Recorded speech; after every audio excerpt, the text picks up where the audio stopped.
अब ये क्वेश्चन क्या कह रहा है, इस क्वेश्चन को ध्यान से समझेंगे। इस क्वेश्चन को अनुज सोनी ने भेजा है, इंदौर से है, जे की तैयारी कर रहे हैं। क्वेश्चन बोल रहा है a pulley with 2 block system is attached to the ceiling of a lift moving upward with an acceleration a naught. A naught acceleration से ये लिफ्ट जो अपवर्ड डायरेक्शन में मूव कर रही है, और इसमें एक पुली दी गई है, और पुली के साथ 2 मास अटैच्ड है, और साथ में एक स्प्रिंग भी अटैच्ड है। Find the deformation in the spring. Spring के अंदर हमें डिफॉर्मेशन निकालना है। तो स्प्रिंग के अंदर डिफॉर्मेशन कैसे निकालते हैं, पहले तो ये पता होना चाहिए भाई स्प्रिंग का जो डिफॉर्मेशन है वो क्या होता है। अगर हम स्प्रिंग के अंदर स्प्रिंग फोर्स की बात करें, लेट्स से ये स्प्रिंग फोर्स है, तो वो किसके इक्वल होता है, के एक्स के इक्वल होता है। भाई माइनस भी लगा लो चाहे तो। ये हमारे पास स्प्रिंग फोर्स होता है। तो यहां पर ये जो x है, x is the deformation, x is the deformation, ठीक है। x आपका डिफॉर्मेशन है, k आपका क्या है, स्प्रिंग कांस्टेंट k दिया गया है। अब यहां पर इस स्प्रिंग फोर्स के केस में Fs is equal to minus k x, तो ये स्प्रिंग फोर्स निकालना है हमें किसी तरह से। अब ये स्प्रिंग फोर्स क्या होगा, ये स्प्रिंग फोर्स अगर आप ध्यान से देखो, इस केस में यहां एक डायग्राम बन रहा है। हम इसको नॉन इनर्शियल से नहीं करेंगे, हम इसको इनर्शियल से करेंगे, ध्यान रखिएगा। हम यहां से इसको इस तरह से नहीं करने वाले। पहले बस ये समझ लो, इसके अंदर जो टेंशन लगेगी, लेट से इस ब्लॉक के अंदर जो टेंशन लगेगी वो टी ऊपर की डायरेक्शन में, ऐसे ही इस ब्लॉक के ऊपर जो टी लगेगी टेंशन ऊपर की डायरेक्शन में, ठीक है जी। ये इसका M2 है, तो इसका वेट यहां पर लगेगा M2G। यहां पर जो वेट लगेगा इसमें M1G, इसमें भी कोई दिक्कत नहीं है, M2G M1G आपको मिल गया, टेंशन मिल गई। इस पुली के अंदर इस पॉइंट पर, ये कांटेक्ट पॉइंट है, तो टेंशन यहां पर इस डायरेक्शन में T, इस पॉइंट पर टेंशन T, तो इसी वजह से यहां पर जब इस डायरेक्शन में टेंशन बनाई तो वो 2T आ गई। कितनी आ गई, 2T। तो स्प्रिंग के अंदर हमने बात करी तो हमें कितना टेंशन मिला, 2T। तो अगर हम किसी तरह से टेंशन निकाल पाए और उसका 2 टाइम्स कर देना, that is called spring force. तो यहां पर जो स्प्रिंग फोर्स है वो आपका एक तरह से 2T के इक्वल है। जो टेंशन फोर्स है वो किसके इक्वल है, 2T के इक्वल। तो अब ये T हमें कैसे निकालना है ये हमें समझना है। चूंकि इस क्वेश्चन में नॉन इनर्शियल फ्रेम बोला है, हम इसको इनर्शियल फ्रेम से करेंगे। इनर्शियल फ्रेम क्या होता है, यानी कि जो ऑब्जर्वर होता है वो या तो रेस्ट में है या कांस्टेंट वेलोसिटी से मूव कर रहा है, यही इनर्शियल फ्रेम की डेफिनेशन है। लेट्स से कि आप व्यूअर हो, भाई आप इस वीडियो को देख रहे हो, अब आप जो है थोड़ी देर के लिए ऑब्जर्वर बन जाओ, और जब आप ऑब्जर्वर बन जाओगे तो आप इस क्वेश्चन में ये देखो कौन कौन सी चीजें कहां कहां मूव कर रही है। तो ध्यान से समझेंगे, मैं इसके अंदर डायरेक्शंस बनाऊंगा। जैसा कि आप इसको देख रहे हो, तो ये लिफ्ट एक तो ऊपर जा रही है, भाई ये लिफ्ट ऊपर जा रही है, तो इसके अंदर ये ए नॉट एक्सीलरेशन क्वेश्चन के अंदर दिया ही है, इसमें तो कोई दिक्कत नहीं है। जब आप इसको देख रहे हो, ये लिफ्ट ऊपर की तरफ जा रही है, तो इसके अंदर ए नॉट एक्सीलरेशन है, इसमें बिल्कुल भी जरा सी कोई दिक्कत नहीं है। इसके बाद अब आप ध्यान से देखो, जब ये ए नोट एक्सेलरेशन से मूव कर रही है, तो क्या ये M2 भी ए नोट एक्सेलरेशन से ऊपर मूव कर रहा है। आप खुद सोचो, जब ये पूरा सिस्टम ऊपर जा रहा है तो इसका मतलब M2 जो है ये ए नोट से मूव कर रहा होगा, ठीक है। ऐसे ही M1 भी ए नोट से मूव कर रहा होगा, इसमें कोई दिक्कत नहीं है, आपने ये समझ लिया। अगर आप व्यूअर हो, आप सोच रहे हो मैं नॉन इनर्शियल से नहीं कर रहा हूं, ऑब्जर्वर लिफ्ट के अंदर नहीं बैठा, ऑब्जर्वर आप हो। जब आप इसको देख रहे हो पूरा सिस्टम ऊपर मूव कर रहा है, फिर आप और क्या ऑब्जर्व करोगे, आप ये भी ऑब्जर्व करोगे यार ये जो M2 है ये ऊपर तो जा रहा है, ये M1 भी नीचे आ रहा है। आप ये भी तो ऑब्जर्व करोगे, मैं यहां ड्रॉ कर देता हूं, आप ये देखोगे M1 जो है ये नीचे भी आ रहा है, साथ साथ में M1 का मास ज्यादा लग रहा है, तो ये डाउनवर्ड है, तो ये इसको नीचे की तरफ खींचेगा। लेट से ये इसको ए एक्सेलरेशन से नीचे खींच रहा है, तो इसका मतलब M2 के ऊपर एक और एक्सेलरेशन लग रहा है, वो ए एक्सेलरेशन हो गया यहां भी। तो M2 के ऊपर 2 एक्सेलरेशन हो गए, ए और ए नोट। M1 के ऊपर भी 2 एक्सेलरेशन हो गए, ए और ए नोट। ये आपको समझ में आएगा जब आप इनर्शियल फ्रेम में बैठे हो। अब जब आपने ये सारी चीजें ड्रॉ कर ली, ये बता दिया, तो आप जो है न्यूटन बाबा का सेकंड लॉ यूज करोगे। वो क्या कहता है, समेशन ऑफ एफ एक्सटर्नल, और हम उसका क्या निकालते हैं, net, that is equal to mass into acceleration. मैं इसको विद साइन रखता हूं, ठीक है जी। तो अब देखेंगे हम, जैसे मान लो M1 की बात करते हैं, M1 की बात करें तो इसके ऊपर एक टेंशन ऊपर की तरफ लग रही है, देखो T ऊपर की तरफ है प्लस T, इसका जो वेट है डाउनवर्ड है तो -m1g that is equal to, अब हम एक्सेलरेशन वाले टर्म्स लिखेंगे। m1 के ऊपर एक्सेलरेशन लग रहा है ऊपर की तरफ, m1 into A not, plus में ले लेंगे plus m1 into A not क्योंकि अपवर्ड है, m1 इंटू ए डाउनवर्ड है तो माइनस में ले लेंगे -m1 इंटू ए। उम्मीद करता हूं ये इक्वेशन आपको समझ में आ गई। अब जैसे ही इक्वेशन समझ में आई, अब आपको दूसरी इक्वेशन लिखनी है।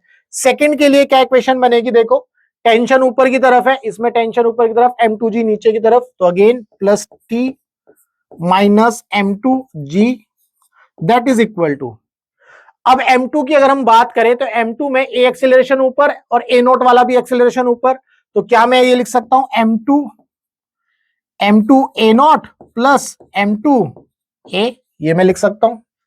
अब अगर आप इस इक्वेशन को सॉल्व करना चाहते हो तो आपको क्या निकालना था, बेसिकली इसमें टेंशन निकालनी थी। क्या निकालनी थी आपको, इसके अंदर टेंशन निकालनी है, और टेंशन निकालने के लिए अब आप क्या करने वाले हो ये हम देखेंगे। हमें क्वेश्चन के अंदर जो गिवन है वो ए नोट गिवन है, हमें क्या गिवन है क्वेश्चन के अंदर, ए नोट गिवन है। तो इस पूरी इक्वेशन को हम ए नोट के टर्म्स में रखेंगे। यहां से ए को एलिमिनेट करना है, हमें क्या करना है, यहां से ए को एलिमिनेट करना है। टेंशन को एलिमिनेट नहीं कर देना, टेंशन तो हमें निकालनी है, तो हम ए को एलिमिनेट करेंगे। तो ध्यान से देखो ए को एलिमिनेट कैसे कर सकते हैं, यहाँ m1 ए है, यहाँ m2 है। अगर मैं इस इक्वेशन को m2 से मल्टीप्लाई कर दूं तो ये m1 m2 ए हो जाएगा, और इस इक्वेशन को m1 से मल्टीप्लाई कर दूं तो m1 m2 इंटू ए, और दोनों को ऐड कर दूं तो मेरा काम आसान हो जाएगा। कैसे, देखो plus T minus m1 into, इसको करना है मल्टीप्लाई m2 से, सॉरी पूरा ही कर लेंगे, माइनस प्लस टी इंटू, इस इक्वेशन को m2 से मल्टीप्लाई करेंगे m2 minus m1 m2 into g that is equal to, अब इसको करेंगे तो ये कितना हो जाएगा, m1 m2 a not minus m1 m2 a, ये हो गई इक्वेशन। अब हम जो है इस इक्वेशन को a से m1 से मल्टीप्लाई करेंगे तो यहाँ कितना आएगा, प्लस में t m1 माइनस, यहां पर क्या हो जाएगा m1 m2 इंटू जी, दोनों माइनस में है दैट इज इक्वल टू, ये दोनों प्लस में है तो m1 m2, और ये आ गया a nought plus m1 m2 into a। अब इन दोनों को क्या कर देंगे, बेसिकली ऐड कर देंगे तो ये दोनों कैंसिल आउट हो जाएंगी टर्म। जब ये दोनों कैंसिल आउट हो गए तो यहाँ क्या मिलेगा, t कॉमन ले लो तो ये आपको मिल जाएगा m1 प्लस m2, ठीक है जी, माइनस यहां पर माइनस में g कॉमन ले लो तो आपको क्या, अच्छा ये तो ऐड हो जाएंगे ना डायरेक्ट, माइनस में 2m1 m2 इंटू जी, भैया ऐड हो गए दैट इज इक्वल टू, ये कितना हो जाएगा m1 m2 और a note, 2m1 m2 a note, ये हमारे पास एक इक्वेशन आ गई। तो हमें क्या निकालना है, यहां से t निकालना है। इस वैल्यू को जब उधर ले जाऊंगा तो 2m1 m2 a नॉट और g जो है इधर आएगा तो a नॉट प्लस जी, मैं यहां इक्वेशन लिख देता हूं, डायरेक्ट लिखता हूं मैं, t इज इक्वल टू, जब ये इक्वेशन यहां आएगी तो मैंने क्या किया, 2m1 m2 कॉमन निकाल लिया तो यहां क्या बचा, a nought plus g that is equal to, और ये m1 प्लस m2 नीचे आ गया, ये हमें t मिल गया। उम्मीद करता हूं यहां तक कोई दिक्कत नहीं है। अब आपको क्या निकालना है, आपको तो 2t निकालना था, तो जब आप 2t निकालोगे तो 2t की वैल्यू कितनी हो जाएगी, इसको 2 से मल्टीप्लाई कर दोगे तो 4m1 m2 a nought plus g that is equal to m1 plus m2, ये आपके पास आ गया 2t। अब आपको क्या निकालना है, x निकालना है। तो अब आप x क्या करोगे, यहां से आप देखोगे x is equal to, sorry x is equal to क्या कर सकते हैं हम, fs अपॉन में k, यानी कि 2t अपॉन में k कर सकते हैं, 2t अपॉन में k, 2t आपने वहां से निकाला ही है तो 4m1 m2 और यहां क्या आ गया, a nought plus ji divided by कितना हो गया जी, k into m1 plus m2, this is the x, और ये इसके अंदर डिफॉर्मेशन होगा, x इज द डिफॉर्मेशन, ये मैंने आपको पहले ही बता दिया। तो ये हमारा आंसर आ गया। उम्मीद करता हूं आपका इस क्वेश्चन में जो भी डाउट रहा होगा वो डाउट आपका जरूर क्लियर हुआ होगा। ध्यान रखिए जब हम इसको इनर्शियल फ्रेम से करते हैं तो इनर्शियल फ्रेम में हम ऑब्जर्वर बन जाते हैं, रेस्ट में देखते हैं और इस पूरे सिस्टम को देखते हैं कहां कहां क्या क्या हो रहा है। तो मैंने बिल्कुल वही किया, आपको ऑब्जर्वर बनाया और ये बताया आपको कौन कहां पर मूव कर रहा है। तो ये पूरी लिफ्ट ऊपर मूव कर रही थी, तो ये M2 भी तो A0 वेलोसिटी से, A0 एक्सेलरेशन से ऊपर मूव कर रहा होगा, ऐसे ये M1 भी A0 एक्सेलरेशन से ऊपर मूव कर रहा होगा। लेकिन साथ में ये भी देखा होगा आपने, ये M1 जो है डाउनवर्ड मूव कर रहा है और M2 ऊपर की तरफ मूव कर रहा है, आपने ये भी ऑब्जर्व किया होगा। उसके बाद मैंने न्यूटन बाबा का सेकंड लॉ लगाया, F net is equal to mass into acceleration, यही मैंने यहां पर किया है। अगर आप इसको नॉन इनर्शियल से करते हो, जैसा कि आपको इसके सॉल्यूशन में मिलेगा, नॉन इनर्शियल से करते हो तो ये जो A0 है ना, ये A0 वाली टर्म ये आप यहां लिखोगे लेफ्ट साइड वाली इक्वेशन में, यहां पर लिखते हैं और ये opposite to the direction of motion लेते हैं। भाई नॉन इनर्शियल फ्रेम में जब हम बात करते हैं तो जो सूडो फोर्स लगता है वो जिस डायरेक्शन में एक्सीलरेशन होता है उसके अपोजिट लगता है। तो यहां पर जब आप सूडो फोर्स लोगे तो ये नेगेटिव लेते हैं आप इसको, -M1A0, ऐसे इसको भी लेते हैं -M2A0, बाकी सेम रहता, कुछ करने की जरूरत नहीं थी। तो वो दोनों टर्म उठ के देखो यहाँ प्लस कर दी गई है, बस इतना ही फर्क होता है। तो ये चीज आपको समझ में आनी चाहिए, इनर्शियल फ्रेम और नॉन इनर्शियल फ्रेम को आप किस तरह से डिफरेंशिएट कर सकते हो।